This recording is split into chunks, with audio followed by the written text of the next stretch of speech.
لبیک یا حسین لبیک یا حسین.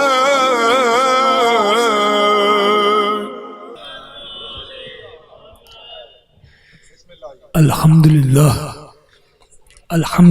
رب العالمین والصلاة والسلام علی سید المرسلین وخاتم النبیین وعلی اہل بیتہ الطیبین الطاہرین واصحابہ المقربین المعظمین.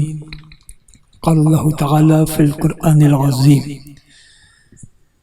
وتقلبک فی الساجدین انہ هو السمیع العلیم. صدق اللہ المولانا العلی العظیم. لائق سب تکریم حاضرین گرامی قدر، مجھے وقت کی نزاکتوں کا پوری طرح احساس ہے، اور آپ کس وقت سے بیٹھے ہیں اس کا بھی مجھے پوری طرح اندازہ ہے، کیونکہ میں پہلی مرتبہ یہاں حاضر نہیں ہوا، لہٰذا بڑی مختصر میں گفتگو کروں گا. اور حضرت نے اس گفتگو سے پہلے آپ حضرات کو جو دعوت دی کہ آپ یہاں آئیں اور ترتیب میں مجمع کو جمع کرنا، یہ کوئی نئی روایت نہیں ہے، یہ غدیر کی سنت ہے. کیا بات ہے، کیا بات ہے، سبحان اللہ، ماشاءاللہ ماشاءاللہ ماشاءاللہ ماشاءاللہ. غدیر میں بھی پہلے مجمع کو ترتیب دیا گیا تھا، اس کے بعد خطاب ہوا تھا. آج یہ سنت بھی یہاں پوری ہوئی، اور ذکر میلاد اس پیغمبر اعظم کا جسے نبوتیں سلامی دیتی ہیں، جسے کائنات سلامی دیتی ہے. لیکن میں سوچ کے کچھ اور عنوان آیا تھا کہ یہاں پر کیا گفتگو کرنی ہے، لیکن جب مجھ سے پہلے خطاب ہو رہا تھا تو انہوں نے میری گفتگو کے لیے ایک نئی جہت پیش کی، اور اسی کو میں نے پھر نفس سخن بنایا. ارشاد ہوا وَتَقَلُّبَكَ فِي السَّاجِدِينَ، سورہ شعراء. وَتَقَلُّبَكَ فِي السَّاجِدِينَ، اے حبیب ہم آپ کو دیکھتے تھے جب آپ ساجدین میں سفر کرتے ہیں. ساجدین میں سفر کرتے ہیں. مفسرین نے لکھا کہ ساجدین میں سفر کرنا یہ نور مصطفیٰ کا ایک ساجد سے دوسرے ساجد میں منتقل ہونا ہے.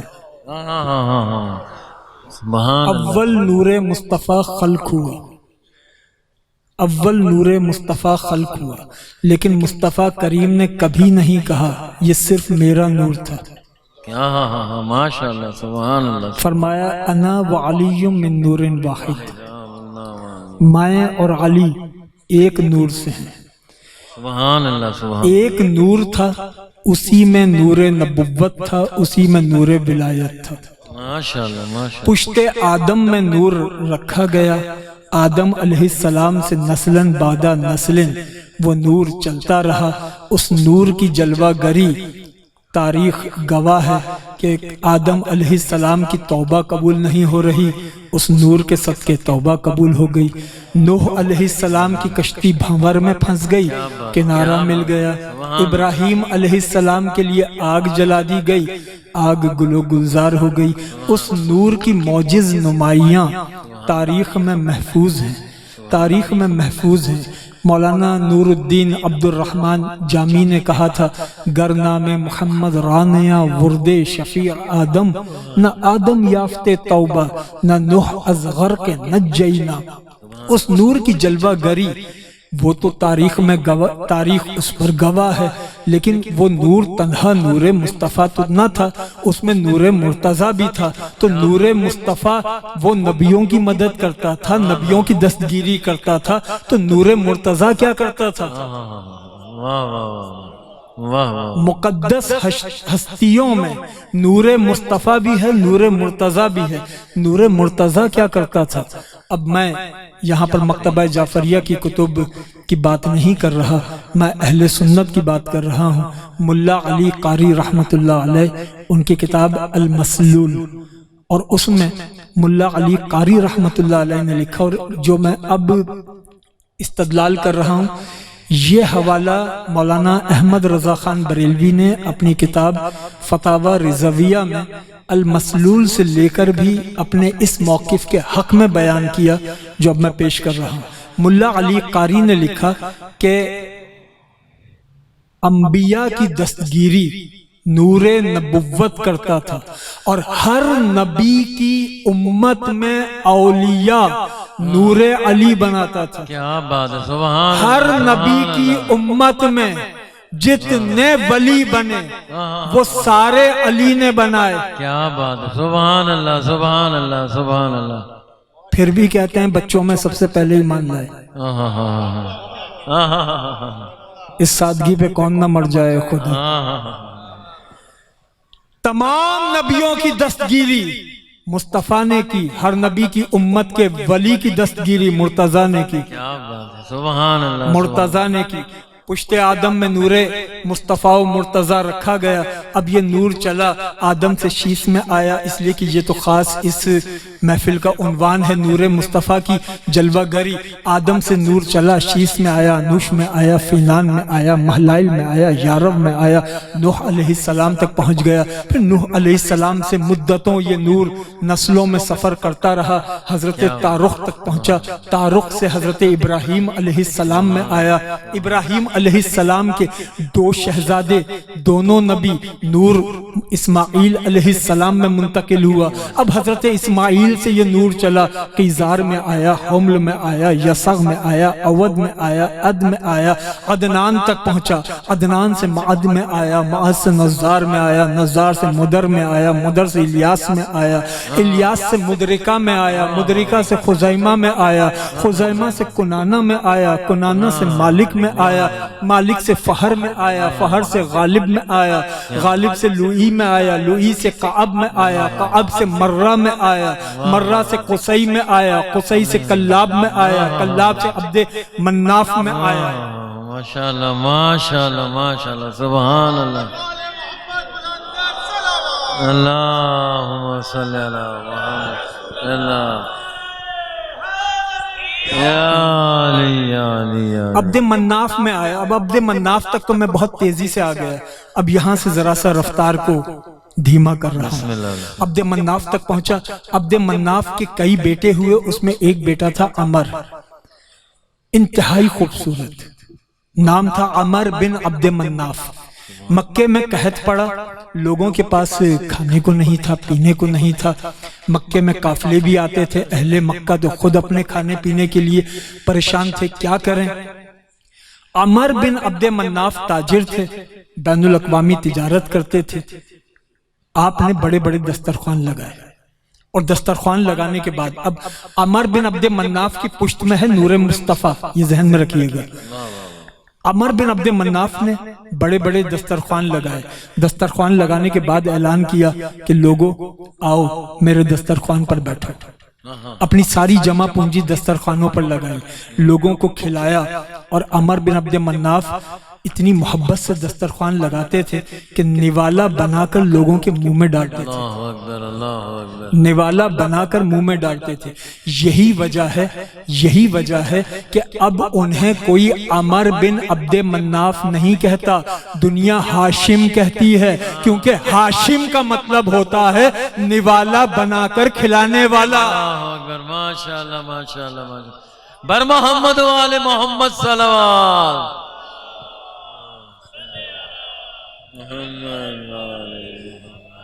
اسی لیے دنیا رسول ہاشمی کہتی ہے، خاندان بنی ہاشم کہلاتا ہے۔ حضرت ہاشم کی عمر 28 سال تھی۔ اب ذرا سا تاریخی اہم پہلو ہے، 28 سال عمر تھی، مکے کے رہائشی تھے۔ آپ گئے یثرب، ابھی یثرب مدینہ نہیں ہوا، یثرب گئے، یثرب میں شادی کی، شادی کے بعد یثرب سے ہی شام روانہ ہو گئے تجارت کے لیے، شام سے یمن گئے، یمن سے فلسطین میں آئے، فلسطین میں طبیعت ناساز ہوئی، فلسطین میں وصال ہوا۔ 28 سال کی عمر میں حضرت ہاشم وصال فرما گئے، فلسطین میں تدفین ہو گئی۔ بیوہ مدینے میں تھی، بیوہ کے ہاں حضرت ہاشم کا بیٹا ہوا، بیٹے کا نام رکھا شیبہ، بیٹے کا نام رکھا شیبہ۔ جب شیبہ 4 سال کا ہو گیا تو حضرت ہاشم کے بھائی مطلب کہنے لگے کہ اب تو میرے مرحوم بھائی کا بیٹا چلنے لگا ہوگا، کیوں نہ میں مدینہ جاؤں، یثرب جاؤں، بیٹے کو، بھتیجے کو لے آؤں۔ حضرت مطلب ہاشم کے سگے بھائی وہ گئے مدینہ، اپنے مرحوم بھائی کی بیوہ سے کہا کہ میں چاہتا ہوں اپنے بھتیجے کو ساتھ لے جاؤں۔ حضرت ہاشم کی اہلیہ نے کہا میرا یہ اکلوتا سہارا ہے، کہا کہ اگر آپ اجازت دیں گی میں مکہ لے جاؤں گا تو میں اس کو کعبے کا خادم بنا دوں گا۔ ماں نے خدمت کعبہ کا شرف سنا، بیٹے کو روانہ کر دیا۔ شیبہ مدینے میں پیدا ہوئے، 4 سال کی عمر میں چچا مطلب کے ساتھ مکہ آئے، پھر شیبہ اپنے چچا مطلب کے ساتھ دن بھر اور رات بھر یوں ساتھ ساتھ رہتے تھے۔ آج دنیا شیبہ نہیں کہتی، عبد المطلب کہتی ہے، ماشاءاللہ ماشاءاللہ، عبد المطلب کہتی ہے۔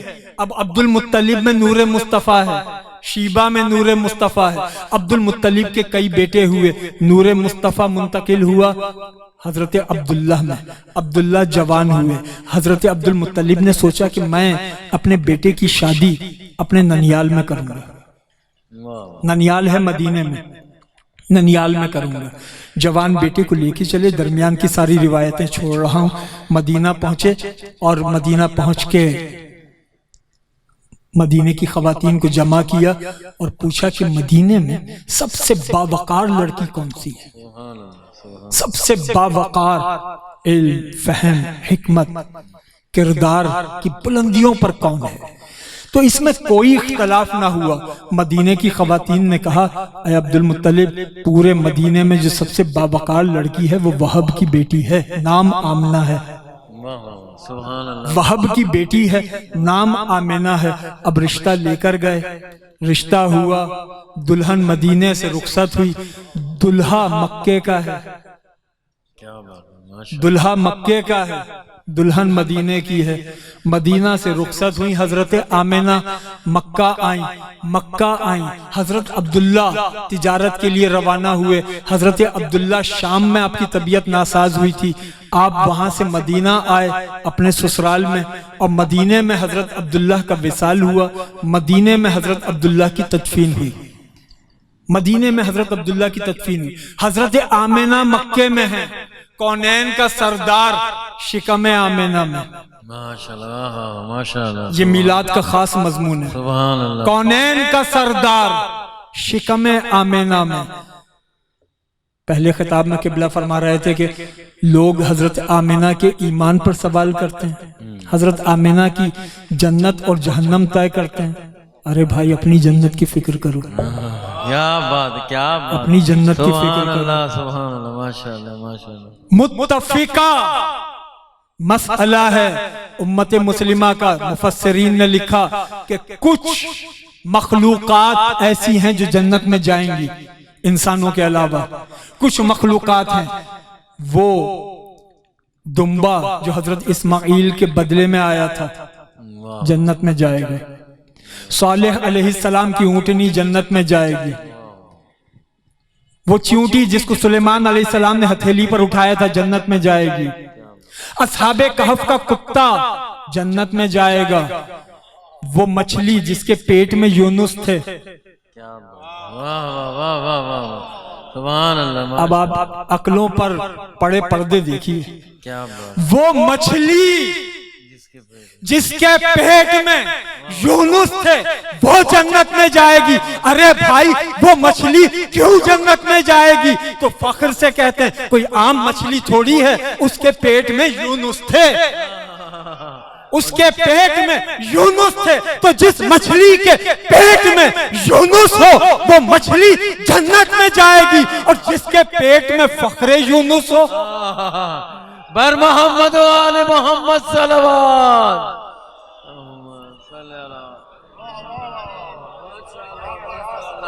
سبحان جس کے اللہ، پیٹ میں فخر یونس ہو اس کی جنت پر بحث کرتے ہو؟ سبحان اللہ سبحان اللہ، یونس علیہ السلام کا بدن مچھلی کے پیٹ سے نہیں بنا تھا، واہ واہ واہ واہ واہ واہ لیکن مصطفیٰ کا بدن حضرت آمینہ کے شکم سے بنا تھا۔ واہ واہ حضرت عبد المطلب کو ایک بات کھائے جا رہی تھی کہ میں تو اپنی بہو کو اتنی محبتوں سے بیاہ کر لایا تھا، میرا بیٹا دنیا سے چلا گیا بھری جوانی میں، 22 سال عمر تھی جب حضرت عبداللہ کا وصال ہوا، 22 سال کی عمر میں میرا بیٹا چلا گیا، میری بہو کو فکر ہی نہیں ہے، کوئی غم ہی نہیں ہے، خوشبوئیں لگاتی ہے، خوشبو لگاتی ہے، اتنی خوشبو لگاتی ہے جہاں یہ ہوتی وہ جگہ مہکتی ہے، جہاں سے گزر جائے راستے مہکتے ہیں۔ یہ غم اندر ہی اندر کھائے جا رہا تھا عبد المطلب کو، بہو اتنی خوشبو کیوں لگاتی ہے؟ ایک روز کہنے لگے اے آمینہ مجھے تم سے شکایت ہے، تم اتنی خوشبو لگاتی ہو۔ حضرت آمینہ کہنے لگی میں نے تو خوشبو نہ لگائی، اللہ اکبر، میں خوشبو نہیں لگاتی۔ حضرت عبد المطلب نے کہا کہ پھر یہ تمہارے پاس سے اتنی خوشبو کیوں آتی ہے؟ جہاں تم ہوتی ہو وہ مقام مہکتا ہے، جہاں سے گزرتی ہو راستے مہکتے ہیں، سبب کیا ہے؟ حضرت آمینہ نے فرمایا کہ آپ اسی پر حیران ہو رہے ہیں، میرے ساتھ تو اس سے بھی زیادہ انہونیاں ہوتی ہیں۔ میں راستے میں جا رہی ہوتی ہوں، دیکھتی ہوں سامنے درخت کھڑا ہے، درخت سیدھا کھڑا ہے، جب پاس جاتی ہوں شاخیں جھکا دیتا ہے۔ کیا بات، سبحان اللہ سبحان، میں جب پہاڑ کے پاس سے گزرتی ہوں پہاڑ مجھے سلام کرتا ہے، اور یہی نہیں اگر سخت پتھر پر میں پاؤں رکھ دوں پتھر نرم ہو جاتا ہے، سبحان اللہ، پتھر نرم ہو جاتا ہے۔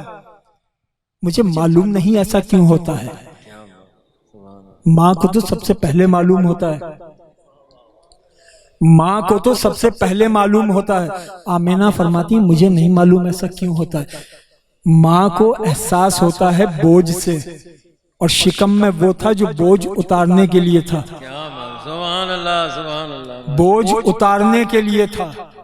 یہ حضرت آمینہ ہیں، بس حضرت آمینہ کی بارگاہ میں سلام کے ساتھ ہی میں اس گفتگو کو تمام کر رہا ہوں۔ یہ حضرت آمینہ ہیں جنہیں یہ شرف حاصل ہوا، کائنات میں تنہا ہے اس شرف میں کہ آپ کے شکم میں کونین کا سردار تھا، کیا بات ہے، سبحان کونین کا سردار تھا۔ حضرت عبد المطلب کے 2 بیٹے ایک ہی بیوی سے ہوئے تھے، باقی اولادیں الگ الگ بیویوں سے تھیں، 2 بیٹے ایک ہی بیوی سے تھے۔ فاطمہ مخزومی زوجہ تھی عبد المطلب کی، ان سے 2 بیٹے ہوئے تھے، ایک عبداللہ ایک ابو طالب۔ یہ اتفاق نہیں تھا کہ عبداللہ اور ابو طالب ایک ہی ماں سے پیدا ہوئے، ایک ہی ماں سے پیدا ہوئے، یہ ضروری تھا کہ عبداللہ اور ابو طالب ایک ہی ماں سے پیدا ہوں، اس لیے کہ اب تک نور وحدت میں آ رہا تھا، اب تک نور وحدت میں آ رہا تھا، یہاں سے نور تقسیم ہونا ہے، تو جب ایک مقام سے نور تقسیم ہوگا تو مقام ایک ہو، شکم ایک ہو، شکم تھا فاطمہ مخزومی کا، نور مصطفیٰ گیا، نور مصطفیٰ گیا پشت عبداللہ میں، اور نور مرتضیٰ گیا پشت ابو طالب میں۔ ماشاءاللہ سبحان اللہ، ماشاءاللہ ماشاءاللہ، نور مصطفیٰ و مرتضیٰ کی تقسیم ہو گئی، اور پھر جب مصطفیٰ جان رحمت کا ظہور ہوا، سرور کون و مکان کی ولادت ہوئی، سرور کون و مکان کی ولادت ہوئی، تو آپ جانتے ہیں یہ ولادت کہاں ہوئی؟ حضرت عبداللہ کا تو وصال ہو گیا تھا، یہ ولادت کہاں ہوئی؟ حضرت ابو طالب اور فاطمہ بنت اسد حضرت آمینہ کو اپنے گھر لے آئے تھے۔ ابو طالب کے گھر میں کونین کا سردار آیا ہے، سبحان اللہ سبحان اللہ، ماشاءاللہ، ابو طالب کے گھر میں کونین کا سردار آیا ہے۔ حل جزاء الاحسان الا الاحسان، احسان کا بدلہ احسان کے سوا کچھ نہیں۔ اے ابو طالب تم نے ہمارے محبوب کے لیے اپنا گھر پیش کیا، اے ابو طالب تم نے ہمارے محبوب کے لیے اپنا گھر پیش کیا، بدلہ یہ ہے کہ تیرے بیٹے کے لیے ہم اپنا گھر پیش کریں۔ کیا بات ہے، سبحان تیرا بیٹا تیرا بھتیجا مولود ہے تیرے گھر کا، لیکن تیرا بیٹا ہمارے گھر کا مولود ہوگا، مولود کعبہ ہوگا۔ خداوند ذوالجلال پاک پروردگار اس جشن کو منانے والوں کو سلامت رکھے، اور اس میں امام جعفر صادق کا بھی جشن ہے۔ امام جعفر صادق کی نظر ایک جملہ کہ امام جعفر صادق جن کا ددیال خاندان رسالت اور جن کا ننیال خاندان ابو بکر صدیق رضی اللہ تعالیٰ عنہ، صدیق اکبر کے بیٹے محمد بن ابو بکر، ان کے بیٹے قاسم بن محمد، ان کی بیٹی فروہ، اور ان کے بیٹے حضرت امام جعفر صادق۔ امام جعفر صادق کوئی اہل تشیع کی پراپرٹی نہیں ہے واہ واہ واہ، سبحان اللہ، ماشاء کہ اللہ، اہل تشیع کہیں کہ ہمارے کاپی رائٹس ہیں۔ کیا بات ہے، امام جعفر صادق کائنات کے امام ہیں، کیا بات ہے، سبحان اللہ، امام جعفر صادق کائنات کے امام ہیں، امام اعظم جس کی نوکری کرے، واہ واہ واہ، امام اعظم جس کی خدمت کرے۔ اور پھر پوچھا گیا امام اعظم امام ابو حنیفہ سے، میں جب امام اعظم کہتا ہوں تو اس کا مطلب یہ نہیں ہوتا کہ مطلقاً امام اعظم نہیں، جب میں کہتا ہوں امام اعظم، کوئی اہل سنت کہتا ہے امام اعظم ابو حنیفہ، اس کا مطلب یہ ہوتا ہے اہل سنت کے 4 اماموں میں سب سے بڑے، کیا بات ہے، کیا بات ہے، ورنہ امام اعظم کا بھی ایک امام اعظم ہے، واہ، ماشاء اللہ، ورنہ امام اعظم کا بھی ایک امام اعظم ہے جس کا جشن ولادت ہے۔ امام اعظم ابو حنیفہ سے پوچھا گیا آپ کی عمر کتنی ہے؟ کہنے لگے 2 سال۔ کیا بات ہے، کیا بات ہے، پوچھنے والے نے کہا کہ حضرت آپ جیسا سنجیدہ اور معتبر آدمی اور سوال کا ایسا جواب، مجھے یہ توقع نہیں تھی آپ سے کہ آپ اتنا غیر سنجیدہ جواب دیں گے، عمر 2 سال۔ امام ابو حنیفہ نے فرمایا ہاں میری عمر 2 سال ہے۔ پوچھا کیسے؟ کہا لولا سنتان لہلک النعمان، میں نے 2 سال جعفر صادق کی خدمت کی ہے، اگر 2 سال وہ خدمت نہ کی ہوتی نعمان تو کب کا ہلاک ہو جاتا، میں نے 2 سال خدمت کی ہے۔ جو زندگی جعفر صادق کے قدموں میں گزر گئی بس وہی زندگی ہے، اس سے پہلے بس سانس لیتا تھا، کیا بات ہے، اس کے بعد بھی بس سانس لیتا ہوں۔ زندگی تو آل نبی کے قدموں میں ہے، زندگی اولاد علی کے قدموں میں ہے، زندگی جعفر صادق کے قدموں میں ہے۔ سلام حضرت آمنہ کو، سلام حضرت عبداللہ کو، سلام حضرت ابو طالب کو، سلام حضرت فروہ کو، امام باقر کو، کہ جن کے گھر میں جعفر صادق جیسا امام آیا۔ سبحان اللہ، ماشاء وما علینا الا البلاغ۔ اللہ۔